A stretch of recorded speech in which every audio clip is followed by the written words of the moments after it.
Merhabalar, hoş geldiniz. Hoş bulduk. İyi akşamlar efendim. Evet, Hoş bulduk. İyi akşamlar, iyi günler diliyorum. sağ ol, var ol Bıra. Sen de olmasan kötüyüz. Sen olduğun için daha da iyiyiz seninle. Çok teşekkür ederim. Yeni genel başkanımız var.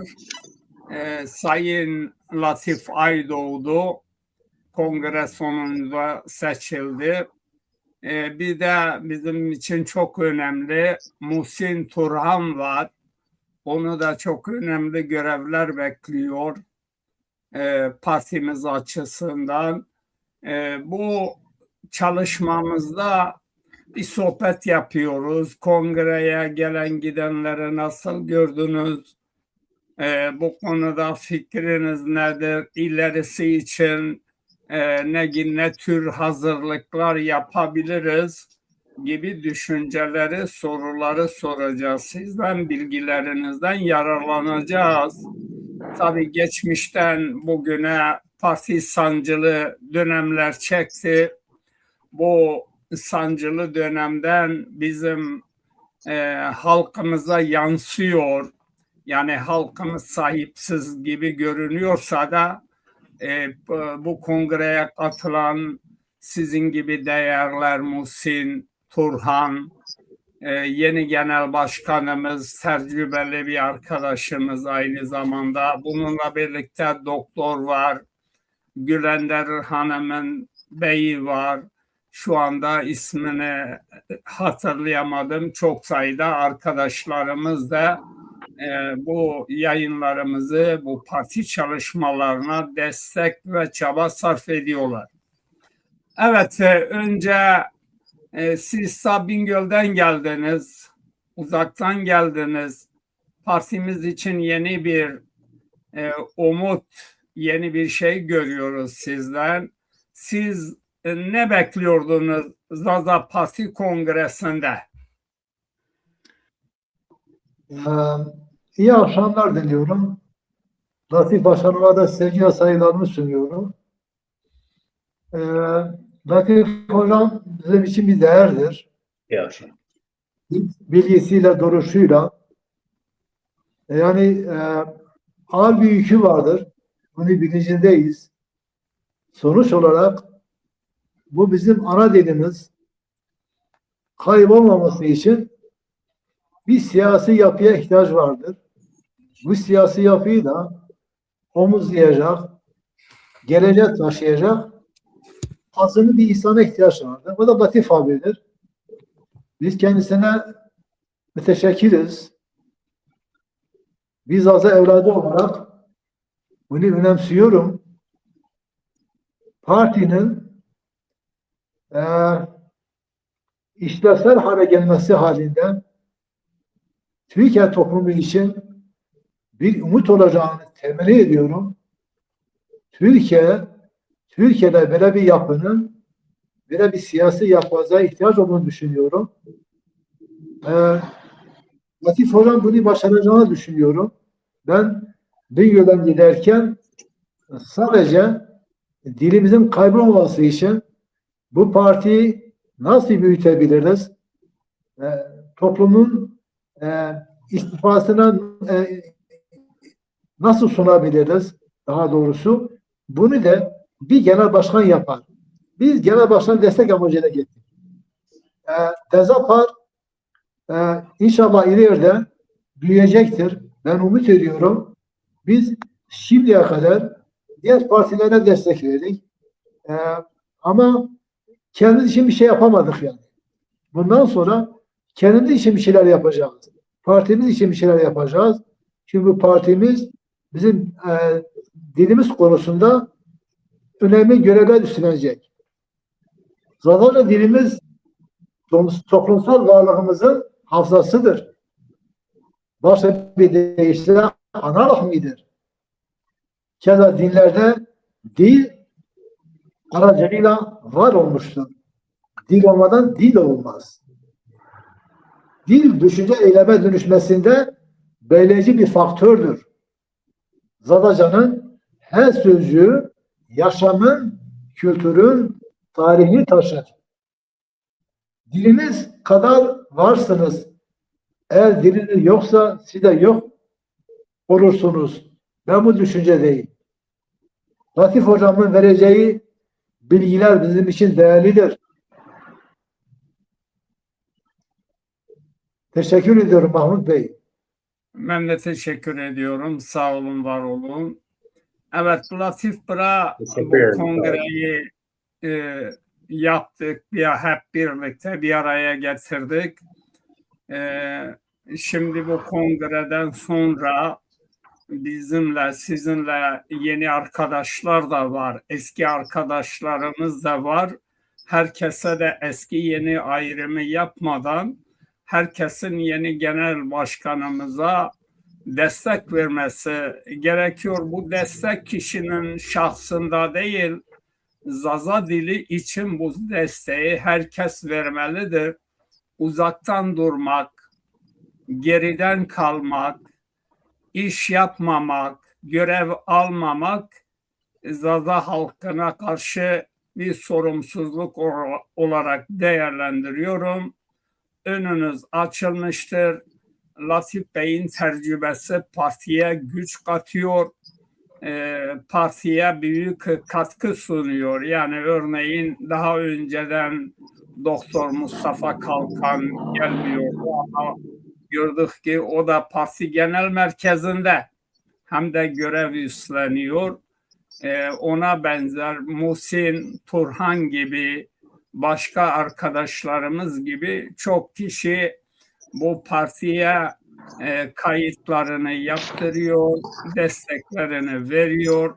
Bu çalışmalar Zaza halkının varlığının kapısıdır. Herkesin bu kapıdan geçmesi lazım.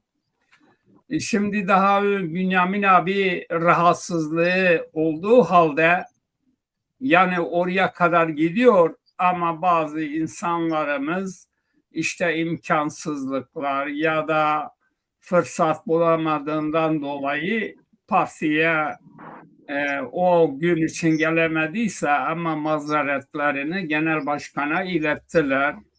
Bunu da genel başkan açıklayacak.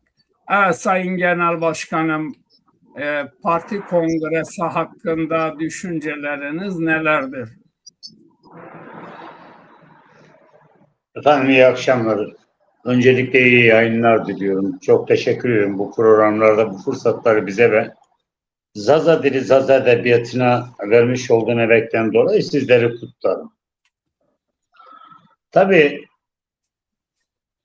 malumunuz kongremiz 17-18'de oldu.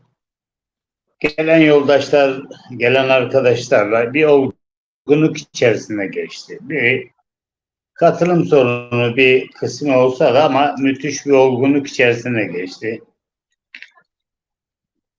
Yeni bir paradigmanın parti içerisinde başlaması yeni bir sosyolojik sorunun varlığına yol açar. Bunu biraz felsefi kanatı böyledir.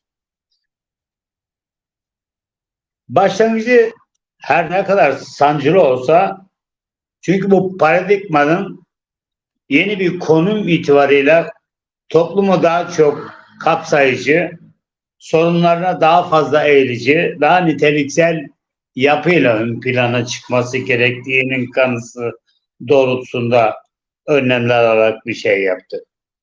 Şimdi şunu iyi fark etmek lazım ki bunun bir felsefesi, bir sosyolojisi, bir değeri vardır. Kendine ait. Nedir? Malumunuz herkes bu konuyu hep Zaza derdi ama Zaza edebiyatına, Zaza felsefesine, Zaza sosyolojisine yeni bir paradigma veya yeni bir sosyolojik katkı sağlamak eğilimi içerisinde olmadıkları anlaşılıyor. Çünkü bakın o kadar insanlar uğraşıyor ama geri dönüp baktığın sıra konu itibarıyla Zaza edebiyatı, Zaza felsefesi, Zaza sosyolojisiyle ne yeni bir paradigmanın oluşuna katkı sağlayabiliyor ne de sorunların dile yerel ve genelde dile getirilmesine yardımcı oluyor. Biz buna istinaden bazı arkadaşlar bile dediler ki ya İşte yeni bir kadro falan derken tabii ki dedik yeni bir kadro. Yani kadroyu affedersin bir futbol takımı oynatıyorsun. Şimdi santrafor oynayacak bir adamı geri dörtlüde oynatmaya kalkarsan tabii verim olmaz. Burada bir şey ifade etmez. Yani uyumsuzluk olayı yaşarsın.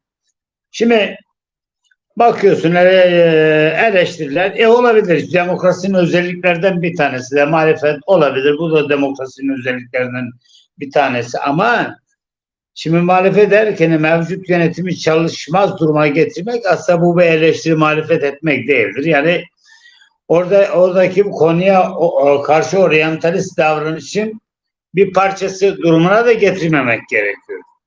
Ben zaman zaman takip etmeye çalışıyorum. Bazı arkadaşlarımın örneğin konuya katkı sağlayacağına konu hakkında bazı yorumlar yaparlar. Oysa bakın daha biz seçildik, mazmatamızı almamışız. Ya parti meclisini oluşturmuş. Daha bugün Fevzi arkadaşımıza yeni parti meclisi konusunda listemizi gönderdik. Arkadaşlar siz bunu yayınlayın. Biz parti meclisimizde kendimizde çok sesliliğin olması gerektiği konusunda yine partili arkadaşlarımıza tek tek arıyoruz. Yönetimi aldığımız arkadaşlar bakın arkadaşlar. Her seferinde şunu söyledim, bunu söylemeye de devam edeceğim. Parti kendi içinde demokratik ve çok akılların birleştiği noktada çalışmıyorsa orada demokrasiden, orada sonuç beklemekten, sorun çözmekten uzak olduğu anlaşılmaktadır. Oysa ki bizler bugün bile örneğin Urfa'dan Sedat arkadaşımızı arıyoruz. Hikmet Bey arıyoruz. Hıdır Hoca'yı aradık. Hıdır Hoca biraz farklı davranışlar. İlhami Şahartekin arıyoruz. İsmail Bey Tabur arıyoruz. Eyüp Bey arıyoruz. Fahri Hocam'ı arıyoruz. Rojat arkadaşı yani bu kadronun tümünü tek tek ararken konu hakkında bilgilendirmek eğilimi içerisindeyiz. Sabretmek lazım. Konu hakkında belirttiğimiz gibi belli bir felsefesi, belli bir sosyolojisi vardı. Çalışması gerekiyor. Kadrolar olgunluk sürecinden sonra parti içerisinde bir süreç olacak. Bu süreçten sonra yerelden yerele doğru bir gidiş başlayacaktır. Yerelde kendimizi ifade etme özgürlüklerini ilk etapta yakalamak zorundayız. Gelen eleştirilere karşı tabii eleştiriler aslında konu partinin çalışmasıyla felsefesiyle çok ilişkili değil. Yani adam şunu söyleyebilir. Ya siz 5 kişi, 3 kişi, 2 kişi, 1 kişi katılıyorsunuz da doğru da bak 4 kişisiniz falan. Şunu çok iyi bilmek lazım. Biz kendimizi ifade etmenin peşindeyiz. Yani senin çoğunluğun içine gelip de orada kaybolmaktan değil. Biz bir kişi de olsak kendimizi ifade etmek zorunda olduğumuzu söylemeye çalışıyoruz. Yani senin bu azınlığı benimseyip eleştiri yapman konuya oryantalist olduğunu gösterir.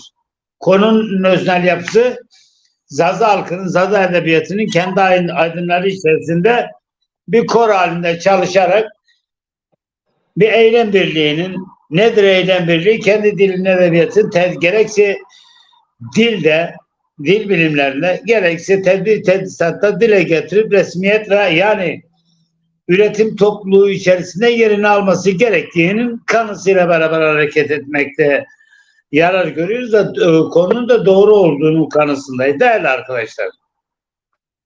Şimdi bakın kendi dilini, kendi sosyolojisini, kendi felsefesini, kendi tarihini kullanan bir topluluk varlığı bir şey ifade etmez. Hep şunu söylerim. Yeni bir paradigmanın varoluşu herkesin o çatı altında birleşme zorunluluğu getirir. Yani benim dilim, benim onurum ve şerefimse bu paradigmanın altında olmam herkes için geçerlidir. İlk etapta gelip bakmak lazım. Genel milli mesele anlayışı nedir? Yani Zaza edebiyatı, Zaza sosyolojisi, Zaza felsefesinin genel eğilim durumu nedir? Yoksa bir başka dogmanın veya bir başka sosyolojik yapının peşine girip onu kendine yakın göstermek senin felsefene, senin sosyolojine, senin yapına çok da uyarlı olduğunu kanısına değilim. Çünkü yani senin tarihin her etnisiteden daha eski bir tarih olduğunu Ama üretim topluluğu içerisinde olmayışından dolayı kıymet harbiyesinin olmadığını zannedersin ama dünyanın en kıymetli dili, en güzel dili olduğunu burada söylemek ister, saygılarımı sunarım. Buyurun. Çok teşekkür ederim. Sağ olun, var Ben olun teşekkür Sayın ederim. Genel Başkanımız. Sayın Muhsin Turhan Bey, yani Zazalar şimdiye kadar parti kurmadıkları için geç mi kaldılar? Bugün bazı arkadaşlar 14-15 senedir küçük dernekler kurmuşlar. Yani İstanbul gibi yerde. Bu dernekler bir dernek, 3 dernek, 5 dernek olmamış. Yani bir federasyon olmamış dernekler var. O derneklerle birlikte Zaza meselesini savunduğunu iddia edenler hiçbir gelişme sağlayamamış. İşte seneden bir defa bir etkinlik yapıyorlar, güzel bir şey.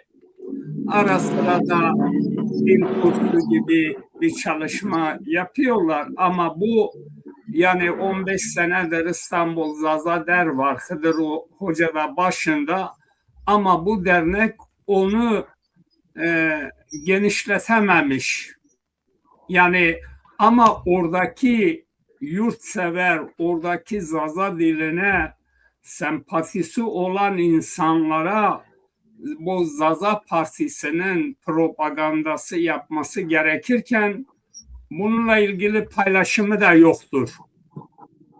Yani bir Zaza Partisi var, devlet tarafından kabul edilmiş, birçok içinden tarihçi, yazar, ilim bilim insanları var, doktoru var, mühendisi var ama buradan hiç bahsetmiyorlar. Yani halbuki biz onlardan beklerdik.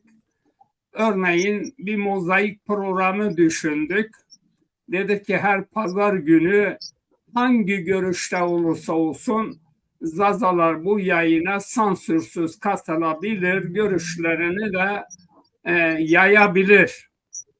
Yani bizim ZTV'den başka şu anda Zazalarla ilgili çalışma doğru dürüst yapan yoktur. Bunu herkes de biliyor, herkes de kabul ediyor.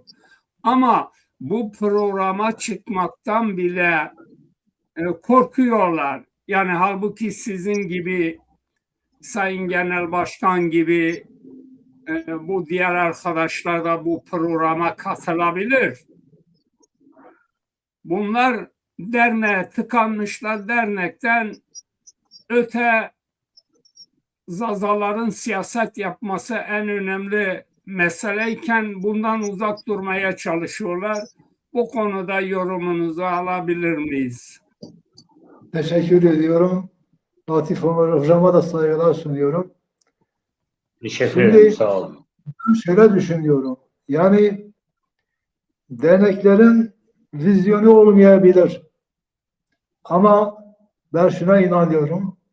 Dezapar Genel Başkanı vizyonu geniş, o dernekleri de diyaloğa girer, onları harekete geçirir. Bunu parti yapar. Latif Hocam, bu potansiyel Latif Hocam'da var. Yani dernekler hiçbir şey yapmasa dahi Latif Hocam bunları ziyaret eder, ne yapması gerektiğini söyler ve diyalog kurar. Uzlaşma kültürü çok önemlidir. Parti konusunda belki dargındırlar, bilemiyorum. Bizim insanımız biraz alıngandır. Ama ben şuna inanıyorum. Sonuçta burada bir emek vardır. Bu parti kurulmuş. Bunu daha güzel yere taşımak, çıtayı yükseltmek her Zaza'nın görevidir. Biz başkasına hizmet edeceğimize kendimize hizmet ederiz. Sonuç olarak otoriter düşünce anlayışı bir baskıcı aracı olarak toplumun hafızasını, ekonomik altyapısını ve sosyal yapısına da büyük ölçüde dağıtmış ve bugün bir yıkım, bir teraziyle karşı karşıyayız. Bu nedenle ana dilimiz Zazaca'yı evimize başlayarak dilimizi tekrar sosyal hayata kazandırmamız mümkündür. İyimser olmak lazım, sabırlı olmak lazım. Medeni caselet çok önemlidir. Bu yasal bir partidir. Çoğunluğa fazla takılmamak lazım. İleride daha iyi olacağını düşünüyorum. Bakın bu potansiyel vardır. Latif Hocam uzatmacı bir insandır. Zaten dil bilimcileriyle görüşür. Onları bir araya getirir. Bir potansiyel oluşturur. İkincisi kendi medyasını kurar. Bu çok önemlidir. Gazetesini çıkarır. Buna da finans gerekiyor. Herhalde insanlar, yurt dışında iş adamları, hayırseverler bu partiye katkı sunar diye düşünüyorum. Tekrar söylüyorum. Latif Hocam bizim için bir güvencedir. Allah o kabiliyeti vermiş. Bakın o kabiliyet var, o birikim var. Biz bunu önemsiyoruz. Yani kişisel çıkarları için partiyi kötülemeye gerek yok.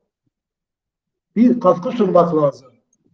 Düşünce olarak, fikir olarak, manevi madde ve manevi olarak bir katkı sunacağız ya. Hepimiz yani. Görevimiz bu yani. Onun için ben iyimserim. İnşallah daha iyi olur. Latif Hocam mazbatayı aldıktan sonra zaten ülke genelinde geziye çıkar, herkesi ziyaret eder. Bizimle buralara gelirse bir de kendisini şey yaparız, karşılar da Allah'ın izniyle. Güzel şeyler olacak diye düşünüyorum. Evet, çok çok teşekkürler Bran. Ben de teşekkür ediyorum. Yani bir Latif Hocam kusura bakmayın ben köydeyim de belki tarafında da bir sorun olursa şimdiden özür diliyorum. O açıdan. Evet Teşekkür ederim. Sağ olun. Sayın Başkan arkadaş düşüncelerini anlattı. Bu parti dört duvar arasında mı kalacak yoksa yerele yayılacak mı? Etkinlikler düzenleyecek mi? Böyle bir projeniz var mı? Evet. Şimdi bakın değerli arkadaşlar. İlk etapta ülke siyasi yapısı içerisindeki ve siyasi konjonktürel yapı içerisindeki partinin önemi neye addediyor bakmak lazım. Yani biz diğer etnoloji gibi değiliz. Bölük pörçük her birimiz bir yerde bu konu hakkında toparlayıcı olmak lazım. Tabii toparlayıcı olmak için de bazı sosyo-kültürel konuları bir araya getirmek. Örneğin İstanbul'da bir Zaza Gecesi düşünüyoruz. Bir müddet İzmir'de düşünüyoruz. Yani buradaki o etnolojiyi bir araya getirip varlık sebeplerini orada anlatabilmek. Kültürel bağdaşmayı bir arada tutabilmek. Diğer tarafta Doğu ve Güneydoğu'daki konumu itibariyle bir gitmek lazım. Yani bakmak lazım. Oradaki o konunun sosyal boyutunu inceleyen arkadaşlar da zaten o halkın çok uzağındaki insan değiliz. Sonuçta biz de orada kökenli insanlarız yani. Ben partimizin ilk etapta işinin yerel anlamda çoğu kısa bir süreç gibi bir zaman vardır. Bizim çok planlarımız vardı. Yani bu ülkede mevcut partiler içerisinde en çok planı olan, en çok planı yürürlüğe koymaya çalışan partilerden bir tanesiyiz. Ama konunun daha başındayız. Yani yerel yönetimlerde bir ilk etapta bu insanlar kendini bir denesin. Yani başlangıçta bir yerelde başarılabilir imajını kendi içinde gördüğü sıra arkası çorap söküğü gibi gelir. Bakın bize çok reaksiyon bir yapı yok. Bizim içimizdeki bazı sorunlarda biz biraz kapris yaparak olayın üstesinde veya ki antisosyal bir ikincisi çok aydınlarımız çok şey davranıyor. Yani çok kırılgan davranıyor. Ben yoksam demokrasi yok.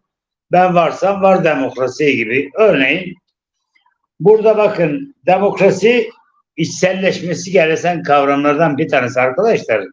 Biz bazen demokrasinin işlenmediği noktalar da olabilir. Yani feragat denilen bir şey vardır. Çünkü biz sorun peşinde koşturan, sorunu çözmeye çalışan bir partiyiz. Yani bu Zaza milletinin bir ulusal bir milli mesele anlayışı vardır. Ya dili elinden gidiyor. Sen hala karizmadan bahsediyorsun. Ben niye şurada yokum veya şu olmaz ben olmazsam. Yani bu yeni koyduğumuz paradigmanın bir boyutu da bu. Yani bundan kurtarmaya çalıştık kendimizi ya. Herkes içinde olması gerekirken şimdi bakın siyasi aristokrasi var olan sistem içerisinde ayakta durabilir ama bizim içimizde duramaz. Bizim içimizde sorunu çözecek bir yapının olması gerekiyor. Entelektüel yetişmiş beyinli insanların kendi toplumu içerisine gidip konuyu anlatması lazım. Arkadaşlar bakın, feodalite sorunu çözmez. Sorununu mektep sorunları, sorunu bilinç sorunları, sorunu felsefe çözer. Bu yüzden yani bu konum bir adım ileri gitseydi ben buraya gelmezdim. Gelir onlarla beraber çalışırdım. Benimle şurada şu katkım olsun diye şeyde bulunurdum, katkı yapardım. Ama yani bu sorunda gelen arkadaşlarımla beraber biz baktığımızda ortak noktada bu sorunun bir yerde tıkanıp kaldığı anlaşılıyor.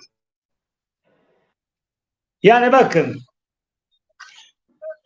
İstanbul'da Zaza gecesi düzenliyor, dernek düzenliyor, arkadaşlar katılıyor, kaybolan değil. Peki kıymet harbiyesi neye addediyor? Alternatif nedir? Bunu söyleyemiyoruz. İşte o gecenin o zaman anlamı olmaz. Peki bunu dile getirirken bunu yerlere tekamül edecek, gereği etki altında bırakacak yapı neredir? Partidir. Demek ki bakın birinci basamağı atlıyoruz, ikinci basamağa gelince geri dönüyoruz, sıfır noktaya gidiyoruz. Partinin burada kıymet harbiyesi ön plana çıkıyor. Yani partisiz bunun bir yere gitme şansı yoktur. Biz başta da kendilerine söyledik. Arkadaşlar bu iş partisiz olmaz. Peki partinin eski durumunun bunu yürütmediğini fark edince yeni bir paradigmanın varlığından bahsediyoruz. Buyurun işte o paradigmayı da öne koyduk. Genel İdare Kurulu okumuş, kaylı kalem tutan insanları bir araya getirerek eski arkadaşlarımız da bunları içine koyarak yapmamız gereken konusunda bir genel idare kurulu kurduk. Bu bir çare biçimidir. Bu ortak akıl meselesidir. Bakın şimdi arkadaşımız hemen açıklama yapıyor. Bu konuyu yürüteceğiz. Tabii ki yürüteceğiz.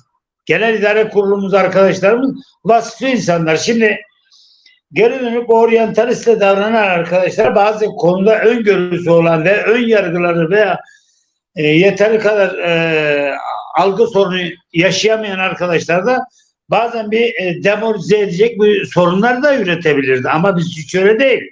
Büyük bir olgunluk içerisine geçerek, eğlenerek, konuşarak, gülerek kongremizi yaptık. Ve gelen basın mensupları, gelen gazeteci arkadaşlar, halktan gelen insanlar anlıyorsun güle eğlene dinleyerek bizi tebrik edip çıkıp gittiler. Şimdi geri dönüp şunu sorguluyorsun. Peki konuyla alakalı olan gelenlerden daha mı çok bilinçli? Değil efendim. Genel halk da onlar kadar bilinçli. Bakın örneğin Doğan Mercan ve 5-6 tane insan anlıyor musun? Bugün bizim kongremize o insanlar geldi. Konu hakkında bilgi alıp parti içerisinde bulunmaya çalışıyorlar bu insanlar. Kayıtlarını yapıp partinin içine girecekler ve mücadele edecekler. Demek ki bakın siz gelmediniz ama kazanım var. Peki oryantalistik yapmanın bir anlamı var mıdır? Bu halkın sorununa eğileceksiniz, feragat edeceksiniz. Bunu ben de feragat edeceğim, sizler de yapacaksınız. Herkes bunu yapacak. Bu da bayan arkadaşımız Allah razı olsun. Hiçbir karşılığı yoktur. Geldiğimiz günden bu yana partimizin tüm sorunlarını yalnız başına hallediyor. Demek ki burada gönüllülük esastır. Parti böyle bir şeydir. Eğer bizim partimiz kurumsallaşmış partiler gibi olsaydı tabii de bizim bakışımız, bizim duruşumuzun mücadelemiz daha farklı alanlarda olabilirdi. şu bizi aldatmamalıdır. Yani bugün 200-300 kişi olmak konunun büyümeyeceği anlamına gelmez. Dün 150 ile başlamışız. Bugün 200 barajını başladık gittik. Yarın Güneydoğu'ya, yarın İzmir'e, yarın Ege, İstanbul'a gittiğimizde il binalarımızı açtığımızda konu başlıkları değişecek. Çünkü bu dönüşümdür yani. Buyurun. Çok teşekkür ederim. Zannediyorum Muhsin Bey'in size bir sorusu olacak. Tabii ki buyurun. Latif Hocam, şimdi derneklerden bahsettin de, yani derneklerde harekete geçmeniz için sizin de görev üstlenmeniz, harekete geçmeniz gerekiyor. Yani dernekler belki de sizin kadar düzgün olmayabilir. Ama size bu potansiyel var. Siz diyaloğa geçerseniz dernekler de mutlaka size bir katkınız olur yani. Bilmiyorum. Belki de sizi bekliyorlar yani. Mutlaka sizi bekliyorlar yani. Yani parti olmadan bu dil böyle gelişemez yani. Böyle düşünceli. Tabii ki öyle. Evet. Bakın. Sayın Başkan, bir de yani televizyon kanalından bahsettiniz. Hangi gün yayınlanacak çekimler yapıldı orada? Kimler ne mesaj verdi bu televizyona? Bu bizim için bir yeniliktir. İlk defa böylesi bir gelişme oldu. Değerli arkadaşlar, bu herkesin kültürü olduğu kadar benim de kültürümdür. Ben burada feragatı iktisadi ve idari açıdan bulunarak Anadolu Ajansı'nı ve diğer o reklam şirketlerini, arkadaşımız buna şahittir, buraya getirerek ve partimizin değerli büyüğümüz Süleyman Başkan'a burada ondan selam eder, en derin saygılarımı sunarım. Ona hürmetler ediyorum. İşte Zaza davasına böyle sahiplenip böyle güzel şeyler katan kalemleri gerçekten ayakta alkışlıyor, önlerine saygıyla ediyorum. Onun o parçalarını partimizin müzikal halinde partimizin kongresiyle bütünleştirerek Türkiye'deki radyo, televizyonlarda ve diğer basın gruplarına yayın yapacaklarını yarından itibaren göreceksiniz kendilerini. Şimdi bakın, güzel dostum, o kadar olayı sıkı tuttuk ki batıdaki dil bilimci arkadaşlarımız, yurt dışındaki dil bilimci, sosyolog, felsefeci arkadaşlarımızı parti genel idare kuruluna, bu 15 kişilik genel idare kuruluna alamadık. Neden alamadık? Adamlar tabii ki görev almak istiyorlar ama sorun şu, yurt dışındaki insanlar geri döndük. Peki nasıl katkı yaparsınız? Yani burada ben de sizin gibi bir öğrenci sayacağım kendimi. 40 yıl öğretmenlik yapmama rağmen ben de kendimi öğrencilik sayacağım. 40 yıldır ben okuyan, yazan bir insanım. En azından şunu söyleyebildiler arkadaşlar. Bu benim dilimse senin kadar ben de kendimi sorumlu sayacağım. Senin kadar parti programlarını, parti felsefesini bir şekilde burada anlatmaya çalışacağım. Burada konu hakkında apolitik yapıyı politize etmeye çalışacağım. Yani kendi partime, kendi dilime, semitik dillerin yaşaması için mücadele vereceğim. Şimdi bakın, Allah rızası için şunu yapmayalım ya. Yani bir şey ölüyor, ölümünü çabuklaştırmak için biz yoksa ölürse ölsün denmez ya. Bu yüzden bu parti her zaman güçlenecek ki şimdi güçlendiği gibi. Yani bazıları şunu zannediyor. 3-5 tane insanın eksilmesi partinin azaldığını zanneder. Öyle değil. Parti milyonlara döndü. O bilinçli kesimin gelişi, hani deriz, gelişme dediğimiz şey zenginlik değildir. Zenginlik arkasından gelendir. Ben programlarda baştan beri söylüyorum. Diyorum ki bakın, bizim zenginlikten çoğalmaktan ziyade ilk etapta konu hakkında bilinçlenmemiz gerekiyor. Gelişimden bunu kastediyorum. Yani içimizdeki eli kalem tutan, konuya hakim olan, konunun felsefesini, konunun tarihini bilen bir insan bu düşünce içerisinde kendine yer bulduktan sonra halk burada haklılık gerekçesini gördüğü sıra zaten olduğu noktaya gelir. Mücadelesini verir.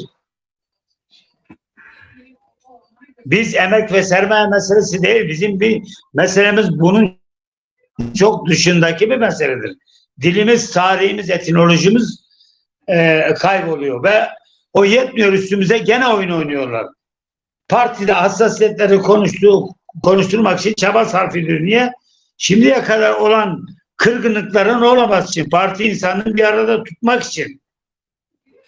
Ve doğru olduğumuzun işte kongrede fark ettik. Dikkat ettiniz mi? İnsanlar ne kadar samimilerdi. Ne kadar güler yüzlü. Ne kadar kabullenen. Yani kongreler böyle olmaz. Ve onun yanında bir sosyal kültür aşılamaya çalıştık. Doğru da yaptık. Ama konuyu bir türlü kabullenmemiş bazı arkadaşlar sanki bakın burada bir sunumlarda işte ben olsam olmasam hesapları yapmaları, konuya çok hakim olmadıkları, içtenlikle zaza meselesine bağlı olmadıklarını gösteriyor. Acabalar var kafalarında, sorun bu. Oysa bu dava acabayı çok kabul eden bir dava değil. Sürekli kaddeden bir davadır. Buyurun. Evet, çok teşekkür ederim. Sizin de belirttiğiniz gibi bu parti Zaza Halkın Partisidir. Ahmet'in, Mehmet'in partisi değildir. Birbirinizle küs olsanız bile partiye katılın. Partiyi destekleyin. Aynı düşünmeyebilirsiniz. Ama partinizi güçlendiremiyorsanız bu sizin büyük hatanız. Şimdi Muhsin Bey, siz ilk defa bizim Zazaların bir araya geldiğini gördünüz.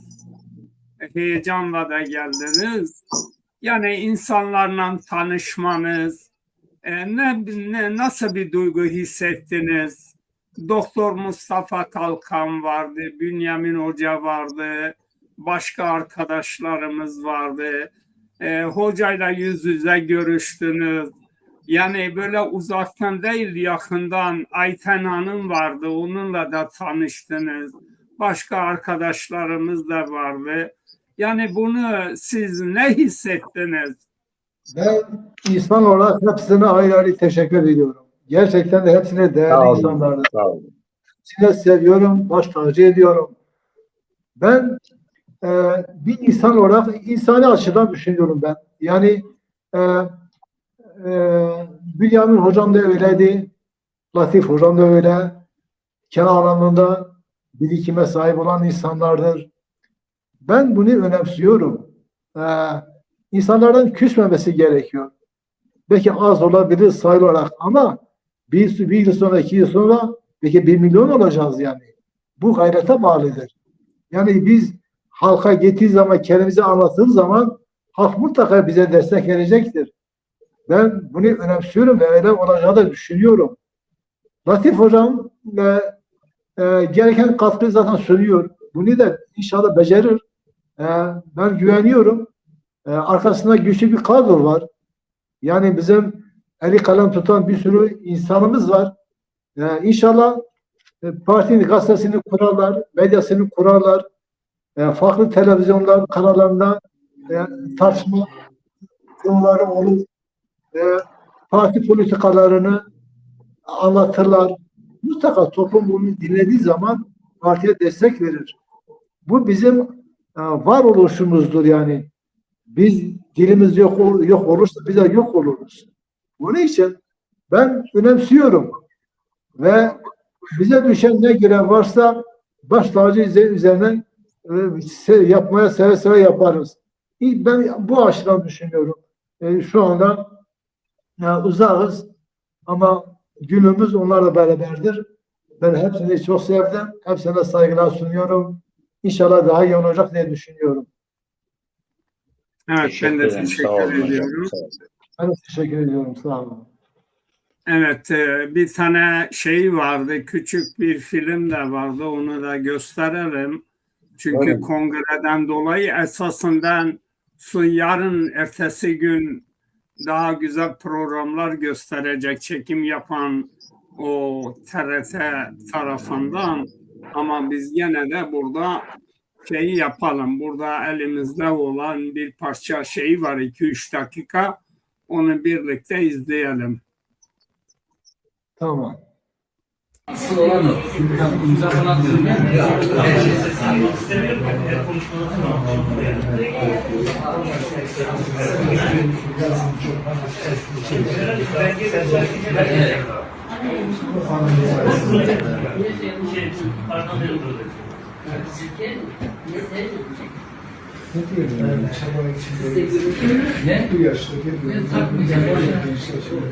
Sakin bu misafirlere yorgun çay verilir herhalde bu saatten sonra. İşimiz bitti herhalde. Benim işimiz bitti herhalde. İşimiz çok gerek. Evet, bu çekim güzel çekilmemiş ama gene de İlhami Başkan'a da teşekkür ediyoruz ki burada bize bir çekim gönderdi.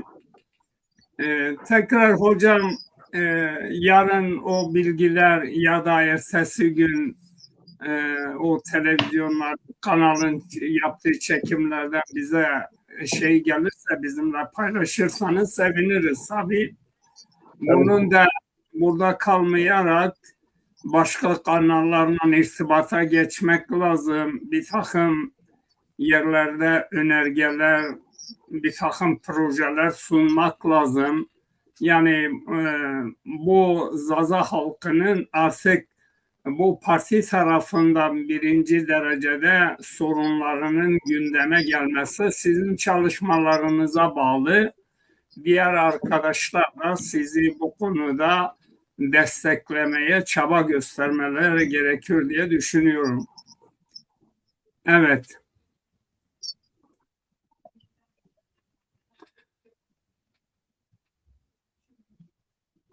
Evet, bazı arkadaşlar yazıya mesaj yazmışlar. Özellikle Zihni Özaydınlık, Ali Çağlar, Ayten Yoldaş da aramış. Düştü bizim Musim düştü.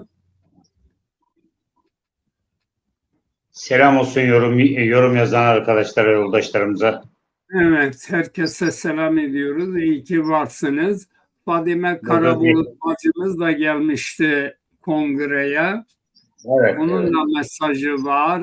Tebrikler ediyor tüm arkadaşlar. Evet, Zaza Partisi 5. kongresini yaptı. Bu kongrede genel başkanlığa çok değerli kardeşimiz Latif Aydoğdu seçildi. Latif Aydoğdu'ya güveniyoruz. Hepimiz arkasında olacağız. Desteklerimizi sunacağız. Onun bu Zaza meselesi ilerleteceğinden hiç şüphemiz yoktur. Bu konuda kendisine, bizim partimize üye oldu, genel başkan oldu. Çok zor şartlarda tek başına çalışmalar yapmaya başladı günlercedir. Bunun için de kendisine bu emeklerinden dolayı bir kere daha teşekkür ediyorum. Siz düştünüz. Kusura bakmayın. Evet. Yani durum bu şekildedir. Umarım ki Zaza davası, Zaza derneklerinden, Zaza bağımsız insanlarından, Zaza sanatçılardan, Zaza iş adamlarından herkesin bu Zaza Partisi'ne, yani Zazalık adına kurulmuş bir partiye destek sunmaları gerekiyor. Aksi durumda hiçbir dernek bizi kurtarmaz. Hiç küçük bir çalışma bizi kurtarmaz. Bu dinin yok olmasını değil, var olmasını savunuyorsak herkesin kişisel egolarını bir kenara bırakarak Zaza davasına bu arkadaşlarımıza destek vermesini diliyoruz. Şimdi parti Dezapar Demokratik Zaman Partisi'dir. Ama evet, tabii dilimizi önemsiyoruz. Yani biz Zaten Partisi desek böyle de şey olur da ama Demokrasi ve Zaman Partisi İnşallah tüm dilleri içine barındırır. Herkesin hakkını savunur. Partinin felsefesi olması gerekir diye düşünüyorum. Zaten genel başkanımız yani bütün halklara eşit bakıyor. Demokratik bir ortamın yeşermesi için elinde gelen çabayı sarf ediyor. Bunu defalarca deklare yaptı ama biz gene de düşüncelerimizi söyleyebilirler. Benim düşüncem beni bağlıyor. Benim düşüncem ortak yanlarımız var hepinizle ama ben biraz farklı düşünebilirim. Bir başkası benden farklı düşünebilir. Tabii. Bunun için bizim ortak noktalarımız var. Partinin MKYK'sı olacak, partinin akıl hocaları olacak, danışmanları olacak, genel başkanları olacak, genel başkan yardımcıları olacak. Onların çalışmaları oradadır. Biz sadece dışarıdan Zazaların sesini duyurmak için böyle programlar yapmaya devam edeceğiz. Onları desteklemek amacıyla.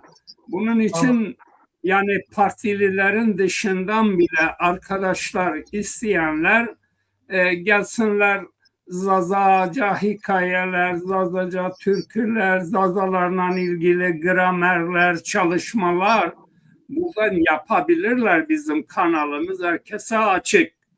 Yani bunu da söylemekten şey yapmıyoruz. Hiçbir arkadaşı dışlamıyoruz. Ama bu Zaza kesimi her nedense çekimser kalarak ne kendisi yayın yapıyorlar ne bu hazır yayına da katılmaya cesaret edemiyor. Halbuki bir sorun yok.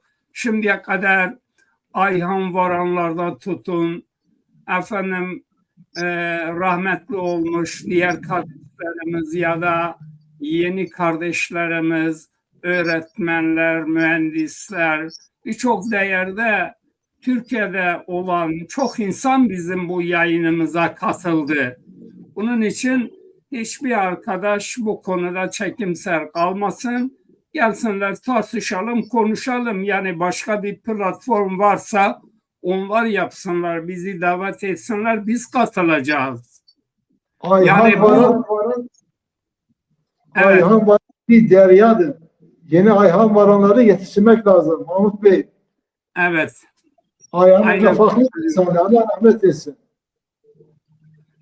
Evet, durum vaziyetimiz bu. Siz bir toparlarsanız bu yayınımız kısa olsun. Herkesin izlemesi açısından. İnternet çekmiyor da ben interneti çekmiyor. Latif Hocam'ın mesajını bekliyorum. Ben de kendisine sevgi ve saygılarımı sunuyorum. İyi olacak.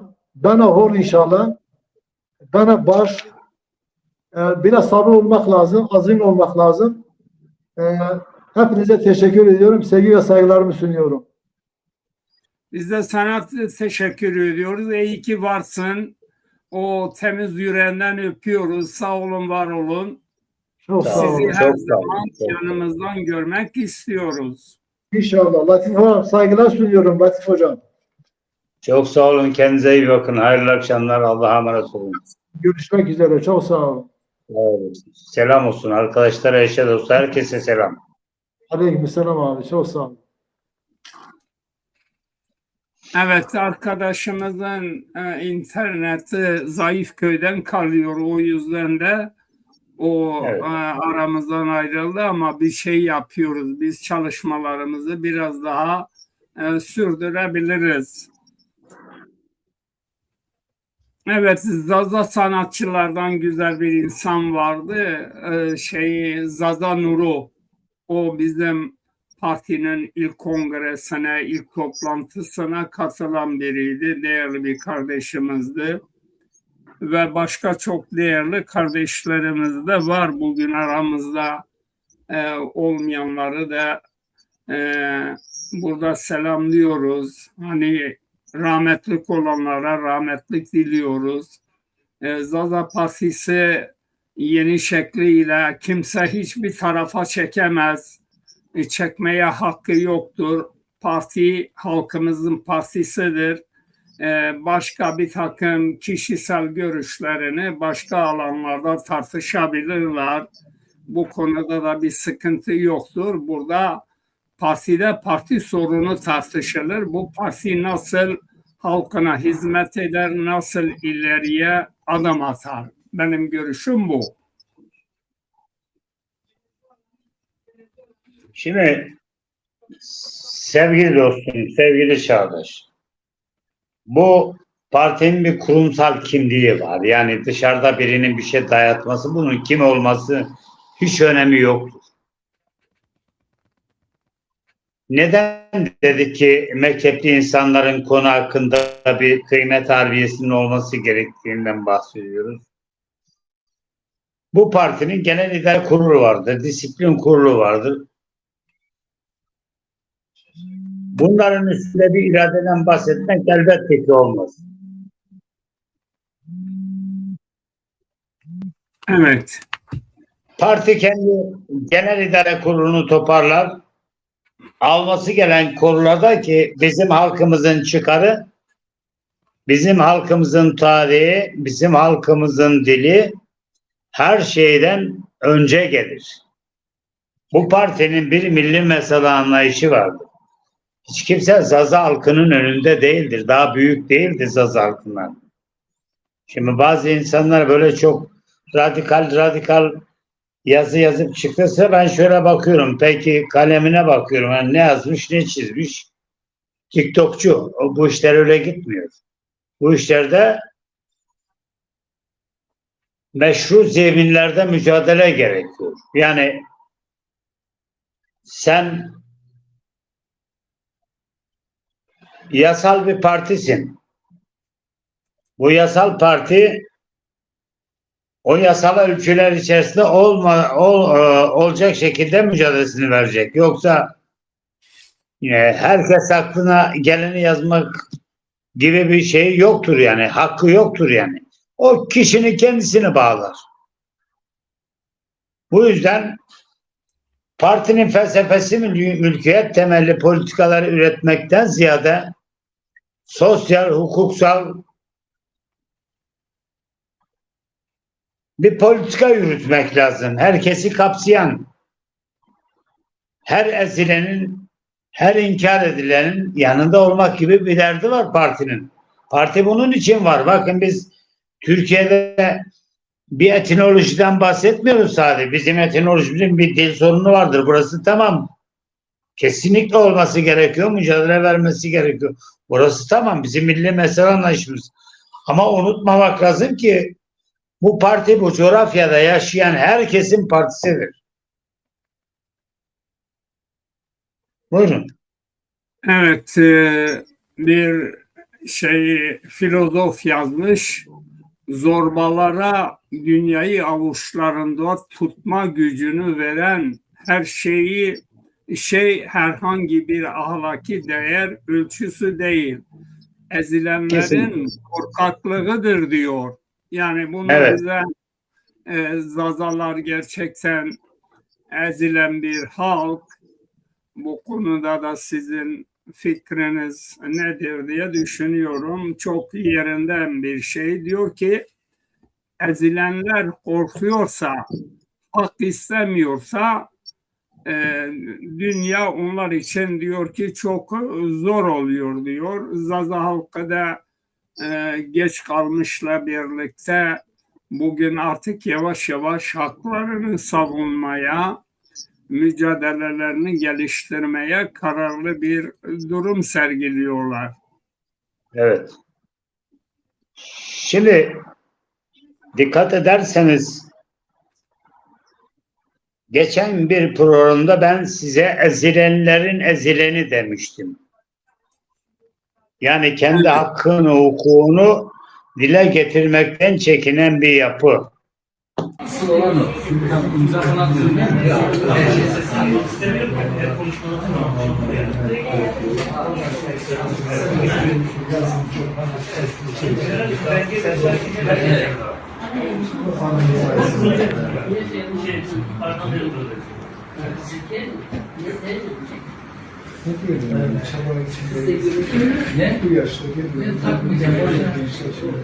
Sakin bu misafirlere birer yorgun çay verilir herhalde bu saatten sonra. İşimiz bitti herhalde. Benim işimiz bitti herhalde. İşimiz çok gerekli.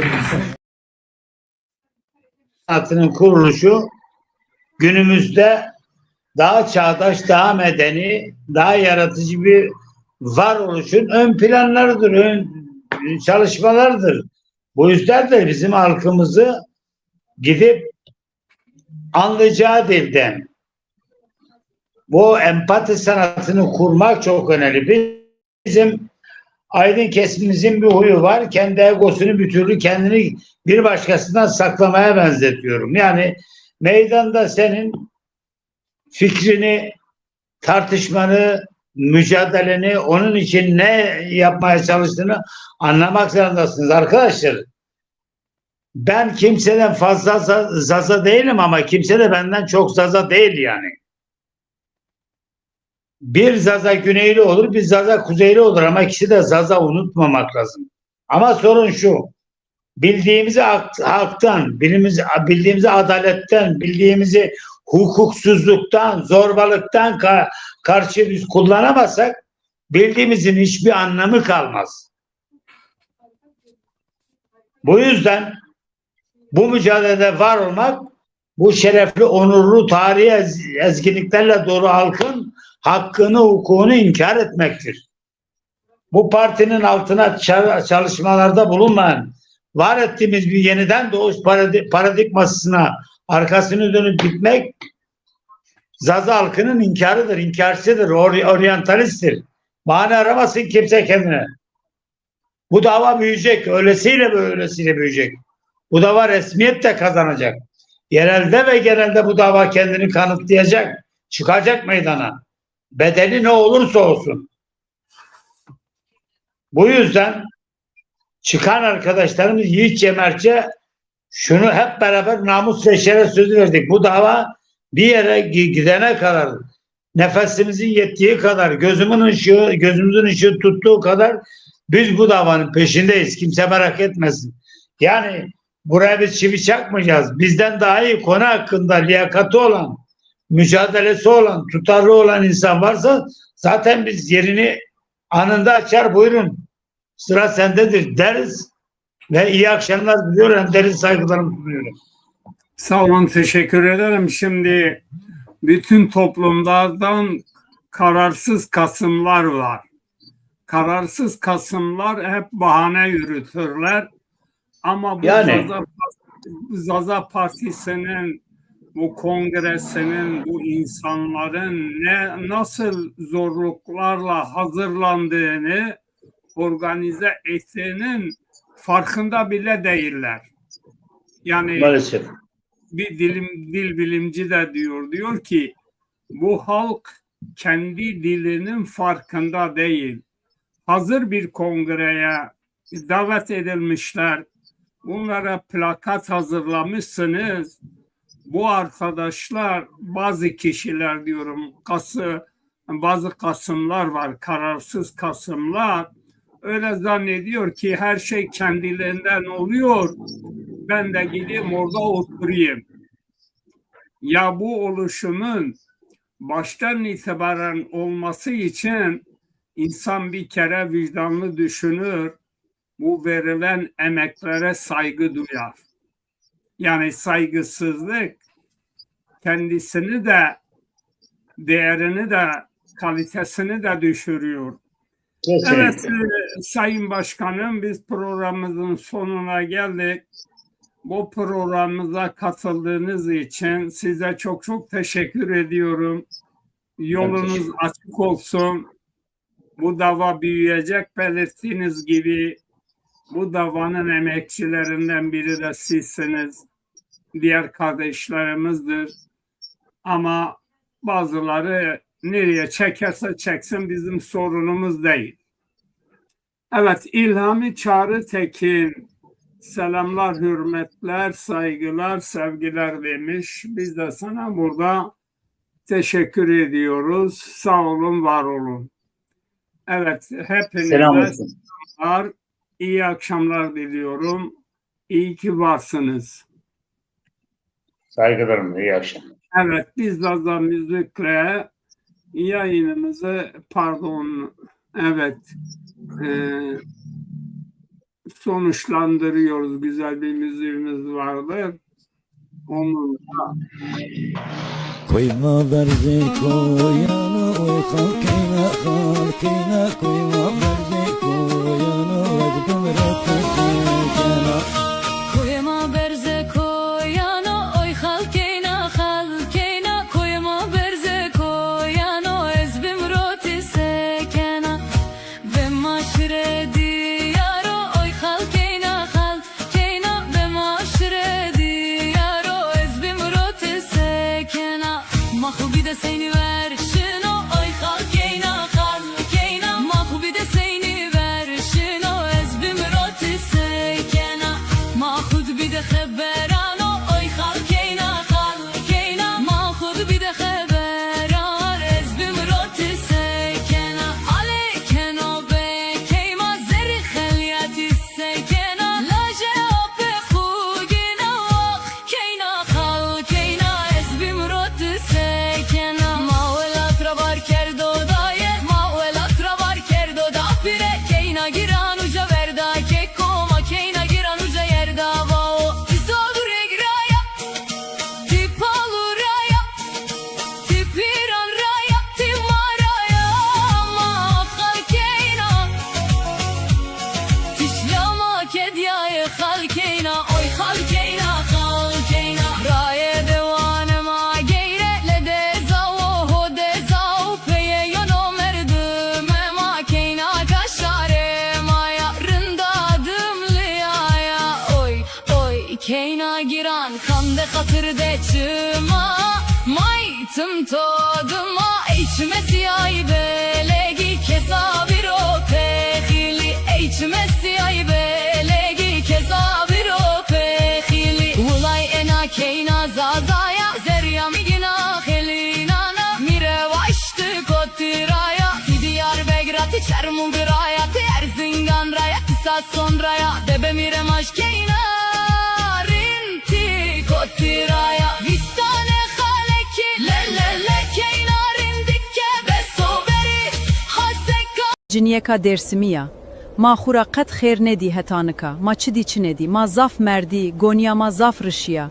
la êdî beso ma haştiye vazenî me La Ahmetspor cane dano zonema. Zonema zazakiyo. Ma zone xura heskeni. Gere Ahmetspor zonema inkar nekero upe zonema zi qsey biko. Ez dersim raya. Ma xura qet